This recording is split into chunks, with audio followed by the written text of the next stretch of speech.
Halo, kembali lagi bersama Gusti Juneo Channel. Hari ini saya akan bahas materi terkait dengan audit sistem informasi. Apa itu audit sistem informasi? Terus bagaimana prosedur auditnya? Terus kualifikasi sebagai seorang auditor sistem informasi seperti apa? Dan sertifikasi yang harus dimiliki oleh seorang auditor itu apa saja? Dan untuk lebih jelasnya, yuk ikuti pembahasan saya berikut ini. Audit sistem informasi untuk saat ini merupakan suatu keharusan. Audit perlu dilakukan agar suatu sistem mampu memenuhi syarat IT governance. Audit sistem informasi adalah cara untuk melakukan pengujian terhadap sistem informasi yang ada di dalam organisasi untuk mengetahui apakah sistem informasi yang dimiliki telah sesuai dengan visi, misi, dan tujuan organisasi, menguji performa sistem informasi, dan untuk mendeteksi resiko-resiko dan efek potensial yang mungkin timbul. Selanjutnya, definisi audit secara umum. Menurut Mulyadi, audit merupakan suatu proses sistematik untuk memperoleh dan mengevaluasi bukti secara objektif mengenai pernyataan-pernyataan tentang kegiatan dan kejadian ekonomi dengan tujuan untuk menetapkan tingkat kesesuaian antara pernyataan-pernyataan tersebut dengan kriteria yang telah ditetapkan serta penyampaian hasil-hasilnya kepada pemakai yang berkepentingan. Definisi audit sistem informasi.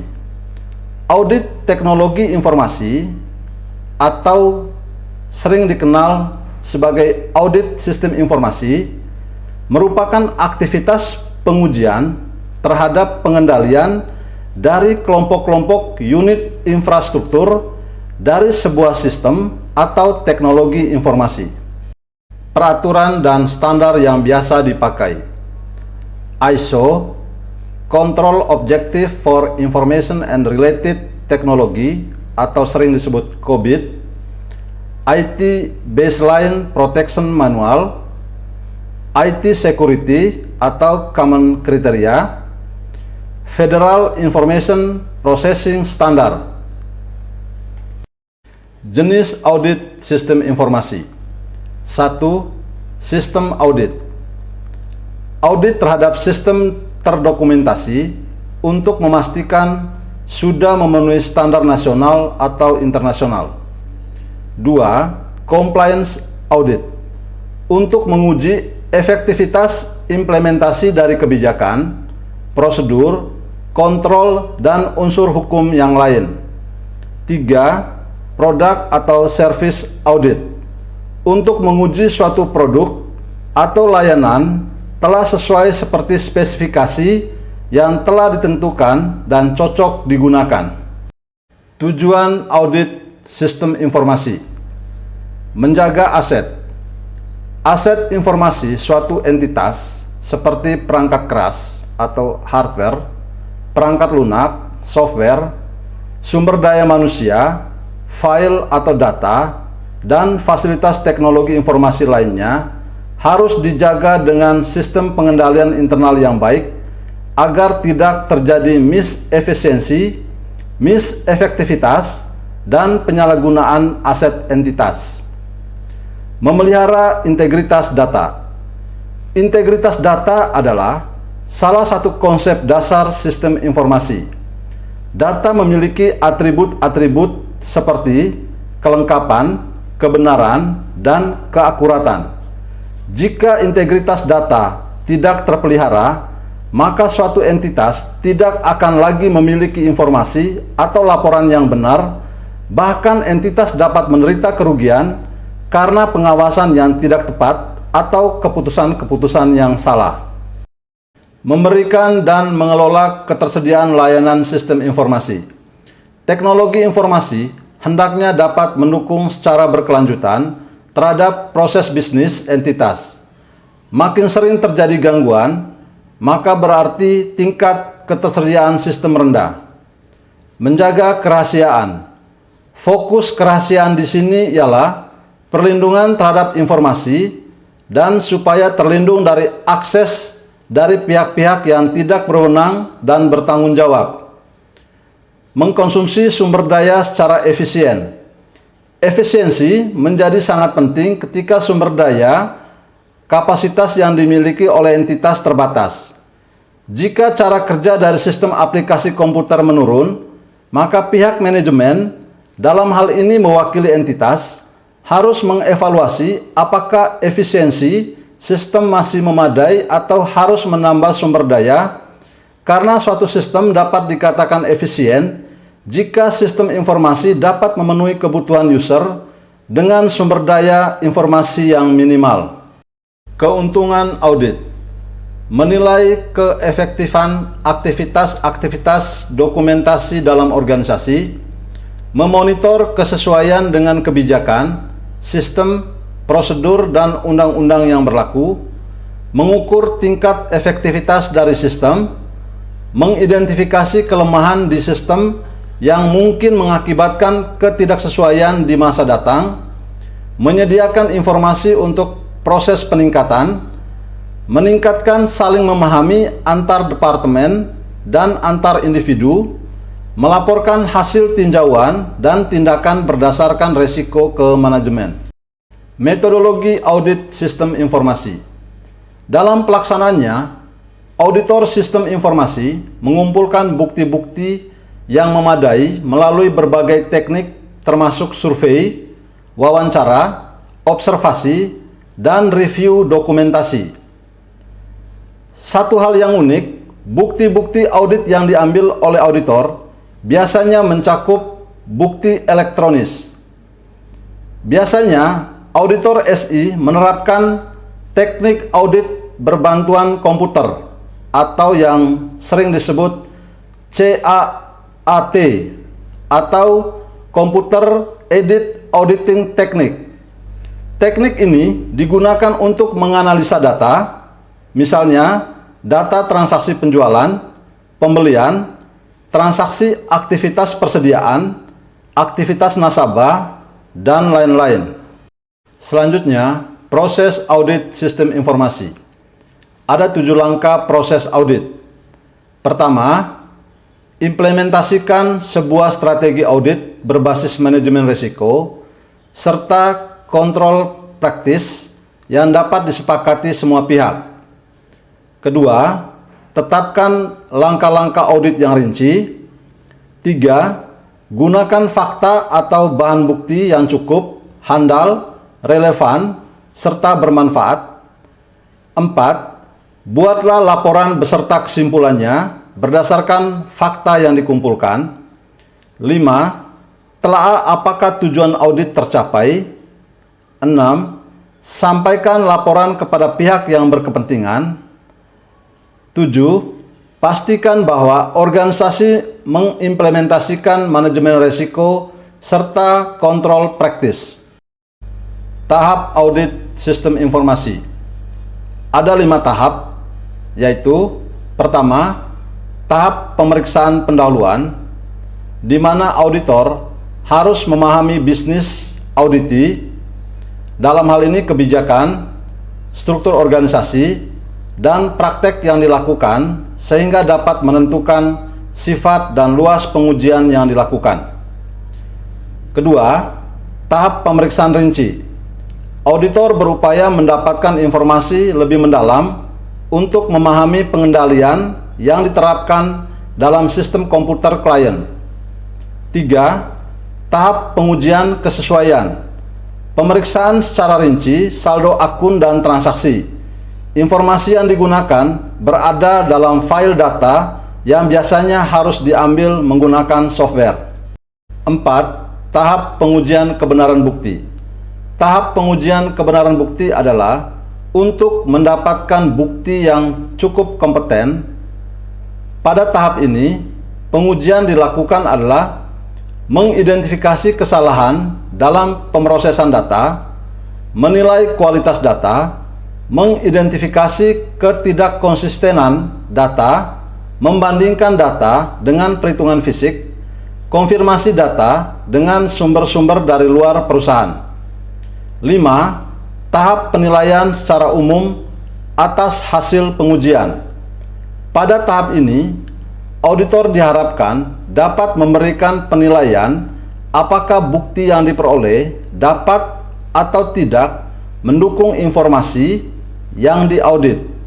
Hasil penilaian tersebut akan menjadi dasar bagi auditor untuk menyiapkan pendapatnya dalam laporan auditan. Selanjutnya, siapa yang diaudit? Yaitu manajemen, IT manager, IT spesialis, dalam hal ini network, database, sistem analis, programmer, dan lain-lain. User. Selanjutnya, siapa yang melakukan audit?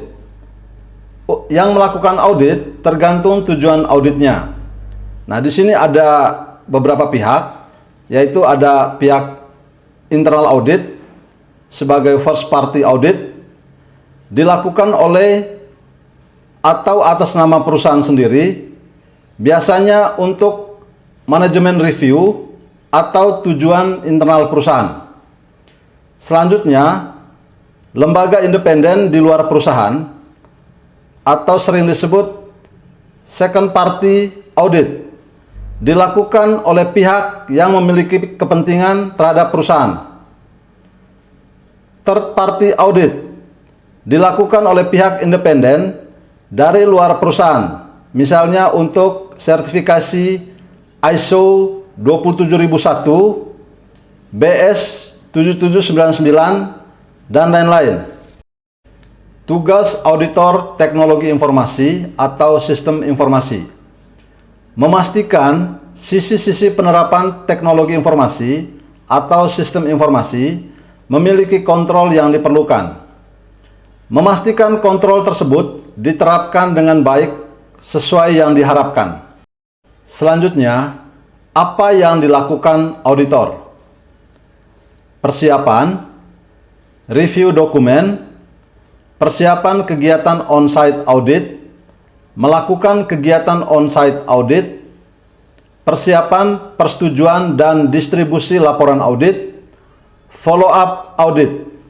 Keterampilan yang dibutuhkan oleh auditor: audit skill, sampling, komunikasi, melakukan interview, mengajukan pertanyaan, dan mencatat. Generic knowledge, pengetahuan mengenai prinsip-prinsip audit, prosedur dan teknik, sistem manajemen dan dokumen-dokumen referensi, organisasi, memahami peraturan-peraturan dan perundang-undangan yang berlaku. Specific knowledge, background teknologi informasi atau sistem informasi, bisnis, spesialis technical skill, pengalaman audit sistem manajemen. Selanjutnya, terkait standar profesi. Ada knowledge, skill, dan professional attitude yang harus dimiliki untuk dapat melakukan kegiatan profesinya. Pemahaman memadai atas pengendalian intern harus diperoleh untuk merencanakan audit dan menentukan sifat, saat, dan lingkup pengujian yang akan dilakukan. Selanjutnya, pendekatan audit sistem informasi. Pendekatan temuan atau exposure approach. Fokus utama ditekankan pada jenis kesalahan atau losses yang terjadi dalam suatu sistem informasi. Setelah itu ditentukan kendali atau kontrol yang dapat digunakan untuk mengurangi kesalahan tersebut sampai pada batas yang dapat diterima atau acceptable level. Pendekatan kendali atau control approach. Fokus utamanya adalah kendali-kendali di dalam suatu sistem informasi yang dapat digunakan untuk mengurangi kesalahan sampai pada level yang dapat diterima atau acceptable levels. Selanjutnya, test of control. Pengujian pengendalian atau test of control menentukan efektivitas perancangan dan operasi pengendalian internal terkait dengan sistem informasi. jenis-jenis prosedur pengendalian, rencana keamanan atau perlindungan informasi, pembatasan atas akses secara fisik ke perlengkapan komputer, pengendalian penyimpanan dan pengiriman data, perlindungan dari virus, pencegahan dari bencana, asuransi sistem informasi.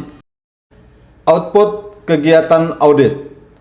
Hasil akhirnya adalah berupa laporan yang berisi ruang lingkup audit, metodologi, temuan-temuan, ketidaksesuaian, sifat ketidaksesuaian, bukti-bukti pendukung, syarat yang tidak dipenuhi, lokasi, tingkat ketidaksesuaian.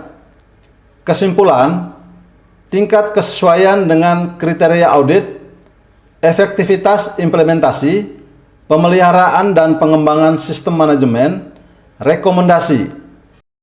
Bagian terakhir yang saya bahas yaitu terkait sertifikasi yang dimiliki oleh seorang auditor. Certified Information System Auditor, Certified Information Security Manager, Certified Information System Security Professional, Certified Internal Auditor. Kualifikasi, pengalaman dan pengetahuan untuk mengidentifikasi, mengevaluasi, dan memberikan rekomendasi berupa solusi untuk mengurangi kelemahan sistem informasi atau teknologi informasi. Demikian materi yang saya sampaikan pada hari ini. Semoga bermanfaat dan jangan lupa subscribe, like, komen, dan nyalakan loncengnya untuk mendapatkan informasi-informasi terbaru dari kami. Terima kasih.